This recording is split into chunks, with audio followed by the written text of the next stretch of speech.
রাজনৈতিক দল হিসেবে বিরোধী পক্ষের কাজ কি?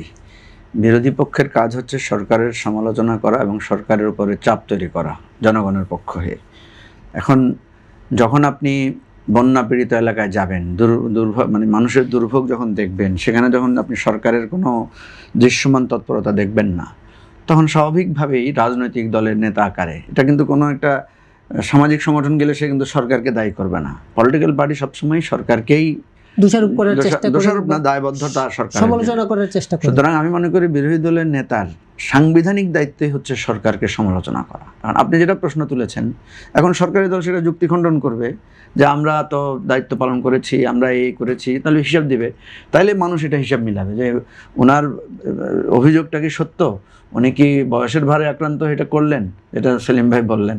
চিন্তা করেন, সেলিম ভাই এখনো দেখতে কত তাজা মানুষ, আর জামাতের আমির কত বুড়ো হয়ে গেছে, বোঝা যায় না যে উনি বড় এখনো। না, সেলিম ভাই বয়সে বড়, আমি জানি সেটা। যাই হোক,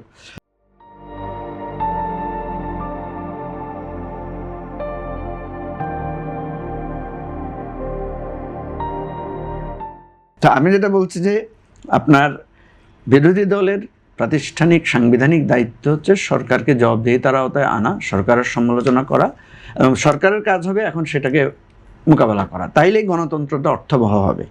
তো এই জন্য আমরা বহুদিন পরে এরকম একটা রাজনৈতিক পরিস্থিতি পেয়েছি, বিরোধী দলও যাচ্ছে বন্যা পীড়িত এলাকায়, এবং আমি এটাকে পজিটিভলি দেখতে চাই।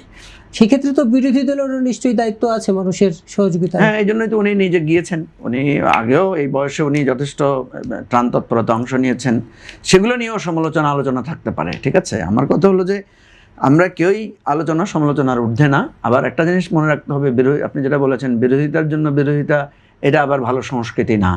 হ্যাঁ, তো আমরা তো পার্লামেন্টে দেখছি সরকারি দল বিরোধী দলের মধ্যে যথেষ্ট ভালো রসায়ন কাজ করছে কোনো কোনো বিষয়ে। আপনি যেটা মাহবুব কামাল ভাই একটা কথা বলেছেন যে উনি সরকারকে দেখতে পাচ্ছেন, বিএনপি সরকারকে, যে তারা সবাইকে সন্তুষ্ট করে চলছে। আমি মনে করি সরকার, বর্তমান সরকারের চাইতে প্রফেসর ইউনূসের যে অন্তর্বর্তীকালীন সরকার ছিল, বরং সেই সরকারকে আমরা দেখেছি সবাইকে সন্তুষ্ট করে চলতে। দেখেন, অন্তত কয়েকশো আন্দোলন হয়েছে, যেগুলো আপনার মিছিল চলে এসেছে কোথায়? প্রধান উপদেষ্টার বাসভবন কার্যালয়ের সামনে। আমি তো প্রধান উপদেষ্টার কার্যালয়ের সামনেও বহুবার দেখেছি ছাত্ররা সেখানে অবস্থান নিয়ে বসে আছে। তার মানে উনি কোনো কিছুকেই মানে সবাইকে সন্তুষ্ট রাখবেন, সবার সাথে। বিএনপি দাবি তুলেছে, জামাত একবার রাগ করে একটা প্রোগ্রামে আসে নাই, ডক্টর ইউনূস নিজে ফোন করেছেন। উনি যখন জাতিসংঘে যাচ্ছেন 3টা দলকে সাথে করে নিয়ে গেছেন।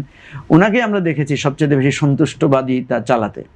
কিন্তু রাষ্ট্রের যে আনুষ্ঠানিক বা রাষ্ট্র ক্ষমতা যারা থাকেন, তাদের দায়িত্ব হচ্ছে দুষ্টের দমন, শিষ্টের লালন, যেটা আমরা শুনি আর কি। কিন্তু এখন প্রশ্ন হচ্ছে, যদি দুষ্টের পরিমাণই বেশি থাকে তখন আপনি কি করবেন?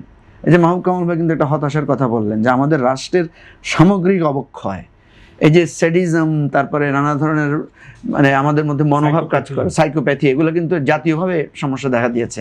এবং এটাকে আমরা শুধু এগুলা সমালোচনা করেই তো লাভ হবে না, এগুলো থেকে উদ্ধারের পথটা আমাদেরকে বের করতে হবে। আমি যেটা মনে করি, বিএনপি সরকার, এতদিন আমরা ইউনূস সাহেবের সমালোচনা করেছি যে ওনার রাজনৈতিক প্রজ্ঞার অভাব আছে, উনি কি বলে এনজিও গ্রাম সরকার, ওনার রাজনৈতিক দক্ষতা নাই, নানা ধরনের কথা বলেছি।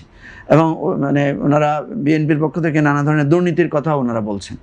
আমার কথা হচ্ছে, ঠিক আছে, বেশি দিন তো ইউনূস সাহেব তার পালাই যায় না, ইউনূস সাহেবের সব উপদেষ্টারা তো দেশে আছেন। তা আপনারা আইনগত ব্যবস্থা নেন, আপনারা কার্যকর, ওনাদের বিরুদ্ধে যদি কোনো অভিযোগ থাকে সেটা ব্যবস্থা নেন। আর ইউনূসের যে রাজনৈতিক অদক্ষতা বা অযোগ্যতা ছিল, এখন তো সব রাজনৈতিক সরকার, এখন তো একেবারে বিশ্ববিদ্যালয় থেকে শুরু করে আপনার সকল জায়গায় প্রশাসনের রন্ধ্রে রন্ধ্রে, even cricket board, football board, সব জায়গায় পলিটিক্যাল দক্ষ লোকদেরকে আপনারা বসিয়েছেন। তাহলে এখন কেন ওই যেটা মাহবুব কামাল বললেন যে সবাইকে সন্তুষ্ট করে চলতে হবে কেন? এখন তো আপনাকে দুষ্টের দমন, শিষ্টের লালন শুরু করতে হবে আস্তে আস্তে। 4 মাস গেছে, আরও আস্তে আস্তে করেন। আমরা চাই সেটা হচ্ছে যেখানেই মানে দুর্নীতি, মানে দলীয়করণ, তারপরে আপনার চাঁদাবাজি, এগুলোর ব্যাপারে সরকার কেন জিরো টলারেন্স নিতে পারছে না? এই যে বলেন আপনি থানায় যে মব হয়েছে, এটা তো প্রকাশ্যে মিডিয়াতে ছবি আসছে, তাই ব্যবস্থা কি? আজকে তাই না? 18 জন ওই যে arrest ইয়াতে যে হয়েছে। একজন পীরকে হত্যা মানে মেরে ফেলা হয়েছে, সেগুলোর ছবি আছে, সবার ছবি আছে। ব্যবস্থা কি? ব্যবস্থা নিতে হবে না সরকারকে? সরকার যদি এখনো বলে যে আগের মবের কালচার চলছে, এটা তো বললে তো হবে না। প্রফেসর ইউনূসকে আমরা নিজেরাই বসিয়েছি, নিজেরাই তো সমালোচনা করছি, নিজেরাই তো তাকে আমরা দায় দিয়েছি।